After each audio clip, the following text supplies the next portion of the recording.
My ex is back in town and wants to catch up. You don't need to know the details, she smirked. Sure, I said. I canceled our vacation, got the refund, and booked a solo trip. She texted, "Where are you?" I sent a beach selfie. Hey viewers, before we move on to the video, please make sure to subscribe to the channel and hit the like button if you want to see more stories like this. Thanks. I was staring at the suitcase on the bed, double-checking the itinerary for the third time. The Maldives. 7 days. An overwater bungalow that cost more per night than my first car.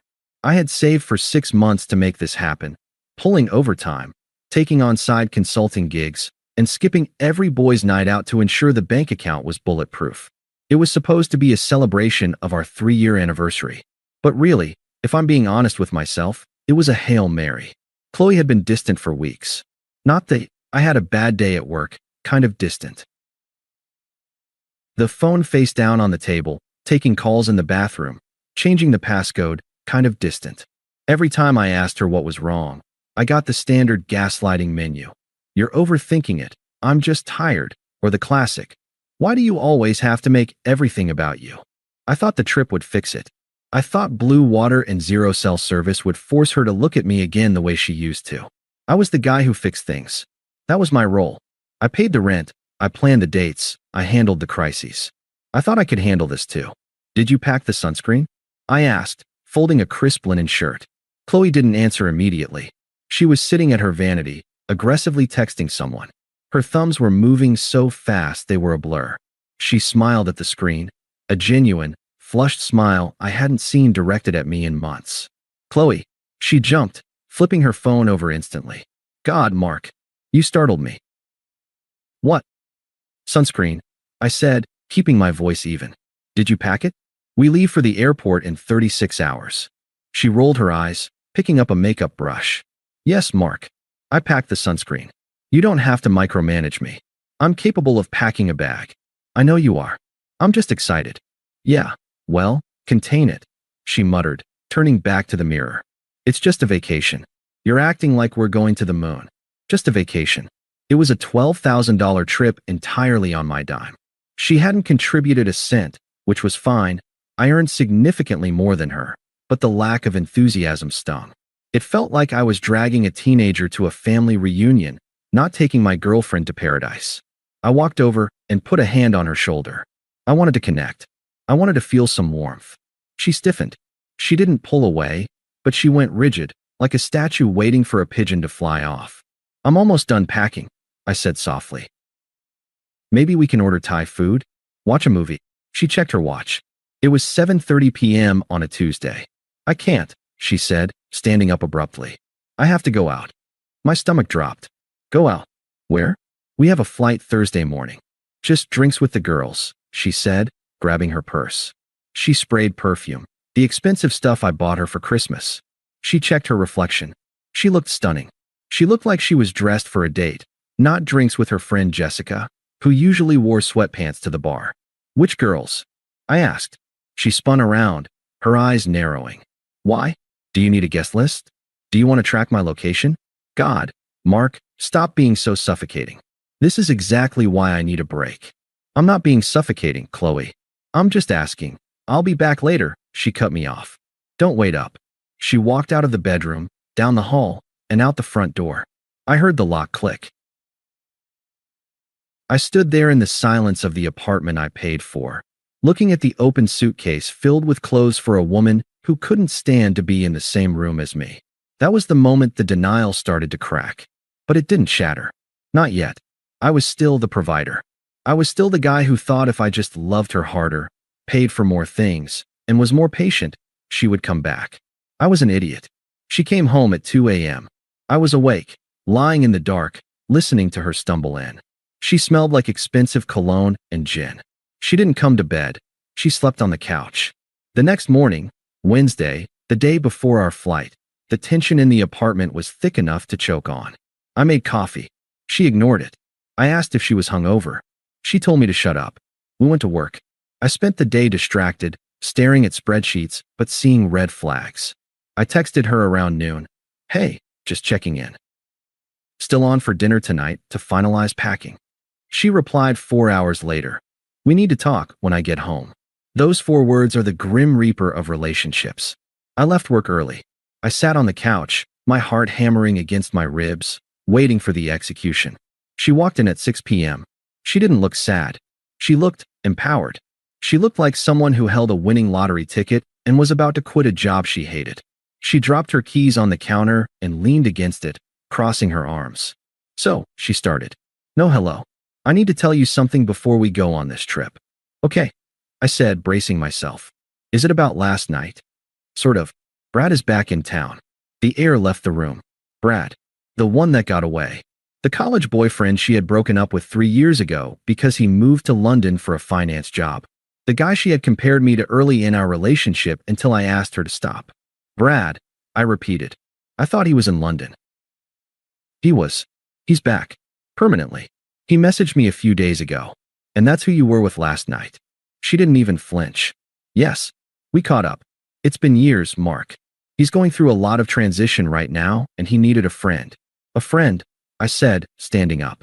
The anger was starting to boil, hot and sharp. "You stayed out until 2 a.m. with your ex-boyfriend, 2 days before our anniversary trip, while I sat here packing your bags." She let out a sigh, rolling her eyes so hard I thought they'd get stuck. "See? This reaction right here. This is why I didn't tell you. You get so insecure and jealous. It's unattractive, Mark. It's not insecurity, Qley. It's respect.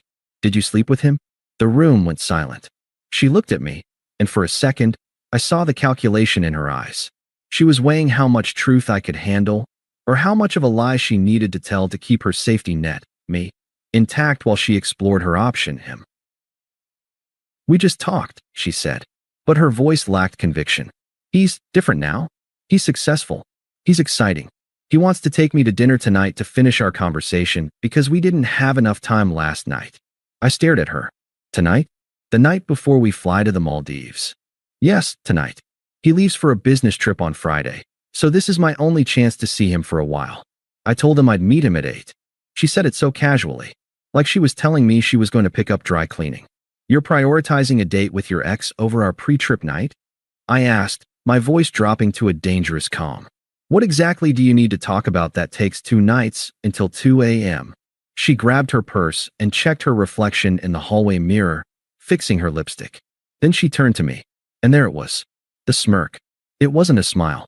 It was a half-cocked, arrogant curl of the lip that said she knew she held all the cards. She knew I had paid for the flight. She knew I was desperate to make this work. She thought I was too weak to do anything about it. "You don't need to know the details, Mark," she said, that smirk deepening. "It's called privacy. We have a history, and I need closure if I'm going to fully commit to you on this trip. Honestly, you should be thanking me for being honest. Don't be insecure. It makes you look small." She adjusted her strap. "I'll be back in the morning to grab my suitcase for the airport. You can call the Uber for 8 a.m. She looked at me, waiting for me to beg, waiting for me to plead with her to stay, waiting for the fight that would validate her ego. Something inside me snapped, but it didn't snap loud. It snapped silent. It was the sound of a heavy steel door slamming shut and locking automatically. I looked at her, really looked at her, and realized I didn't love her anymore. I didn't even hate her. She was just a bad investment I had held onto for too long. I relaxed my shoulders. I unclenched my jaw. I let my face go completely neutral. "Sure," I said. Her smirk faltered for a millisecond. She expected resistance. She expected tears. "Sure, yeah," I said, walking over to the fridge and grabbing a water. "If you need closure, go get it. Makes sense." She studied me, looking for the trap. Finding none, the smirk returned, more triumphant than before. She thought she had broken me. She thought I was submitting. "Good," she said, condescendingly patting my arm as she walked past me. "I'm glad you're finally growing up. See you in the morning, Mark. Have the bags by the door." "Have fun," I said. The door closed behind her. I waited 10 seconds. I watched through the peephole as she walked down the hallway, texting Brad, a bounce in her step. As soon as she rounded the corner, I walked to the counter, picked up my phone, and unlocked it. I didn't cry. I didn't throw a glass against the wall. I dialed the number for the concierge travel agency I had used to book the trip. "Good evening. This is Platinum Travel Support," the voice on the other end said. "Hi," I said, my voice steady, cold, and precise. My name is Mark.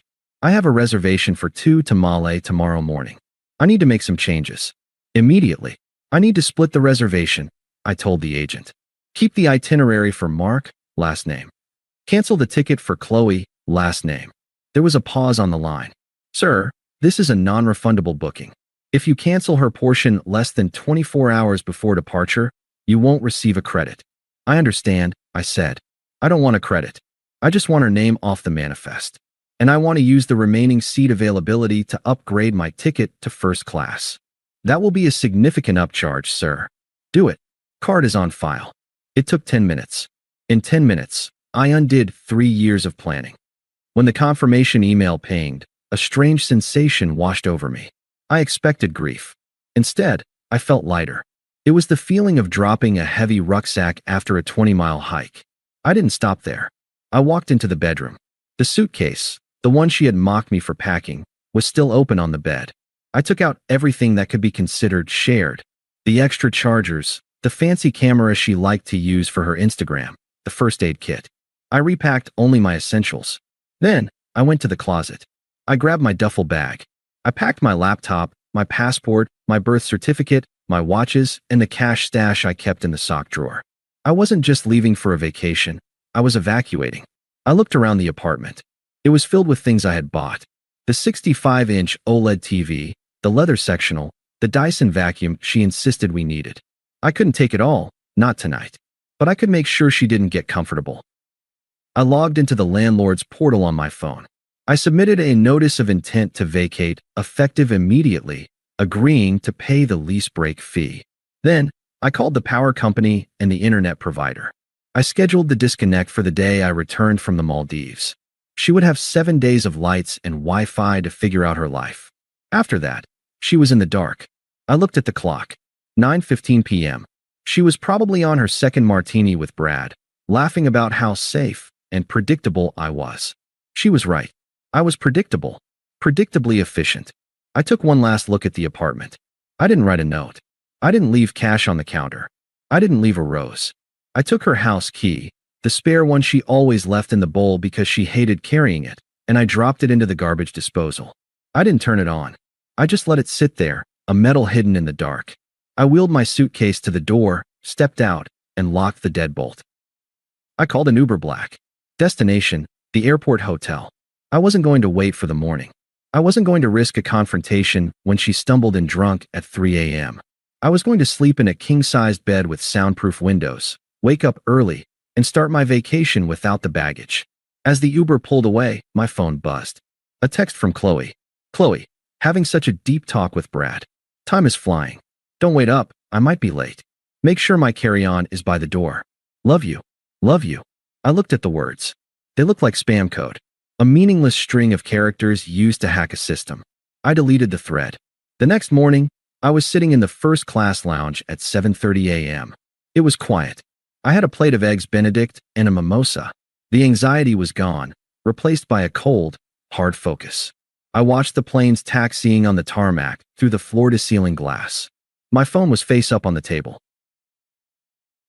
I had set it to Do Not Disturb, but allowed notifications from Qley to come through silently. I wanted to see the timeline of the crash. 7:45 a.m. Qley, heading back now. My head hurts. Ugh. Did you call the Uber? I took a sip of my mimosa. I imagined her in the Uber I didn't call, hungover, smelling like stale smoke and regret, rushing to the apartment. 8:10 a.m. Qley. Mark? I'm at the apartment.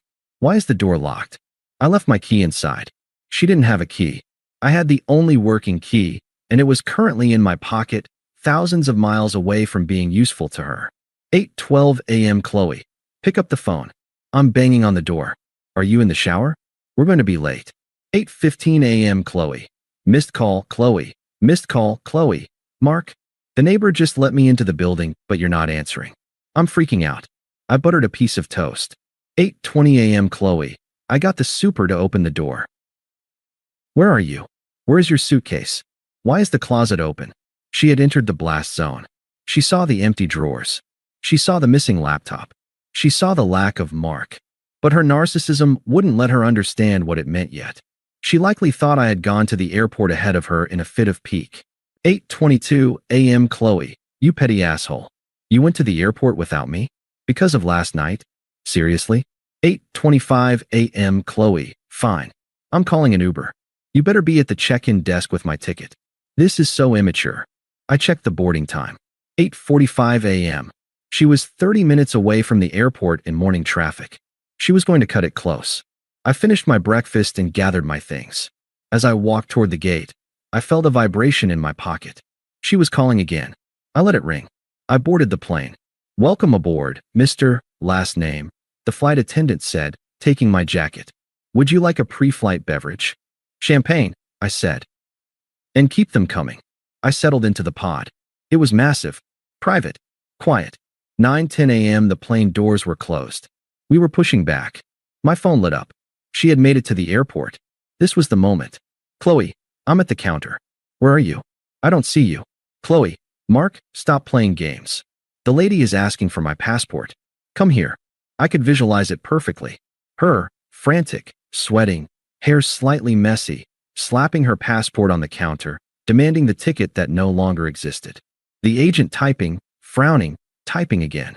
9:15 a.m. Qley, what did you do? Qley, she says my ticket is invalid. She says it was canceled.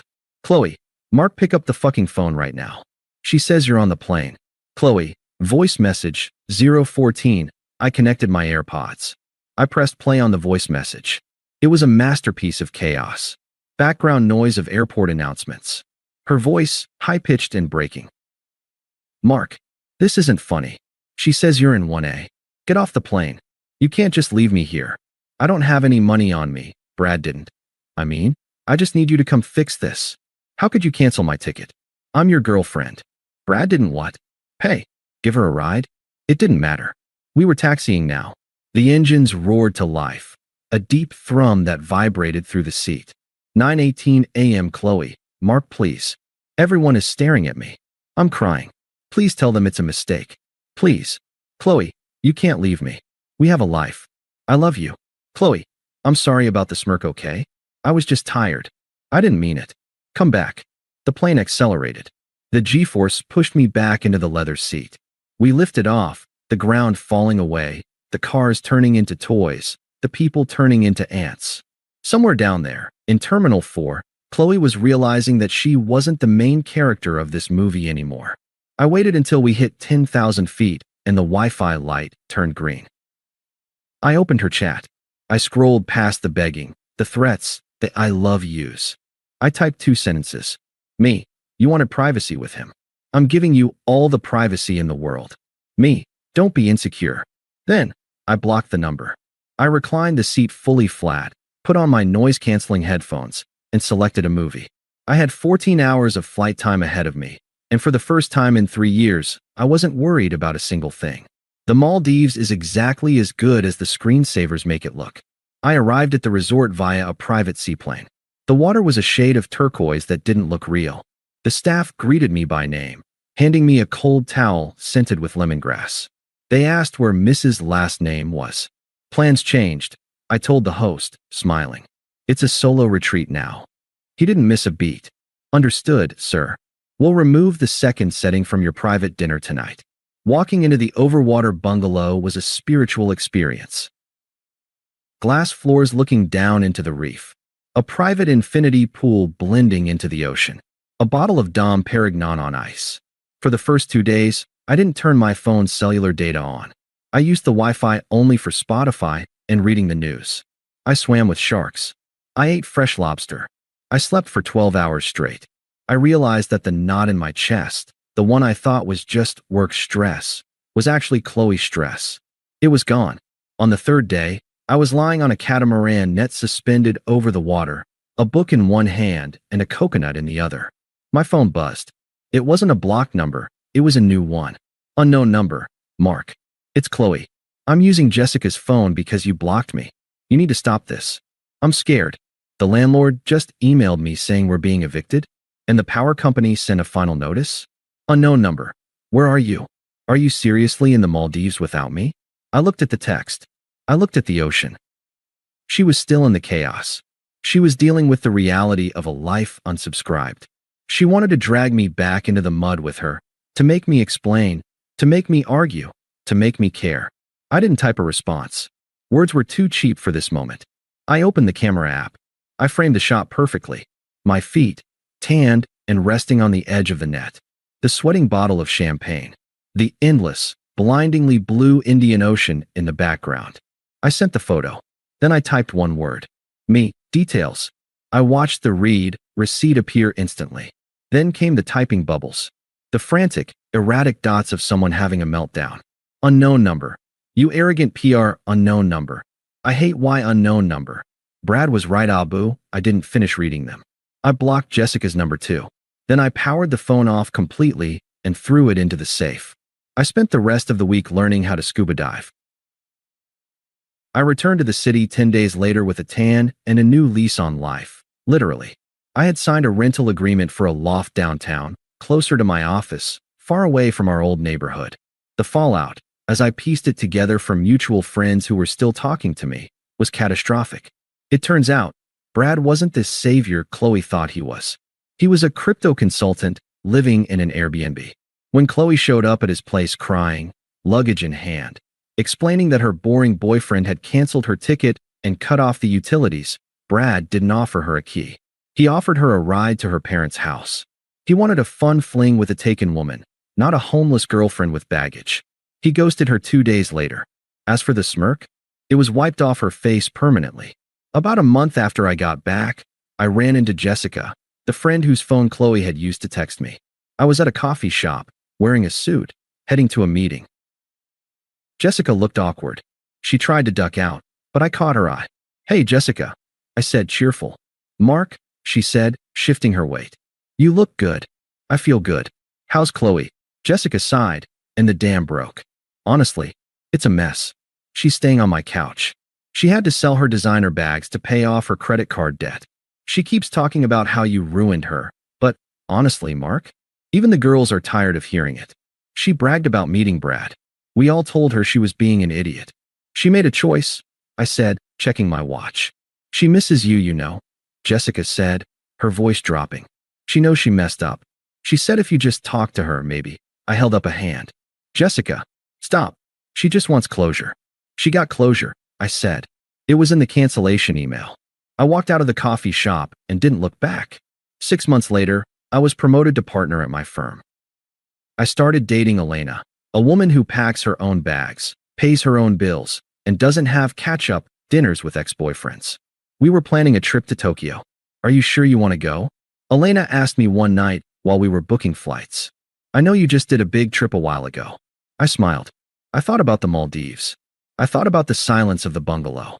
I thought about the text message that ended a 3-year mistake. "I'm sure," I said. "This time, I'm actually bringing someone who wants to be there." Qley still tries to view my LinkedIn profile from a private browser every few weeks. I see the notifications. I don't block them. I like letting her see the details. The lesson: when someone tells you who they are with a smirk, believe them. And when they ask for privacy, give them the kind that lasts forever. Thanks for watching. Make sure to subscribe to the channel and hit the like button.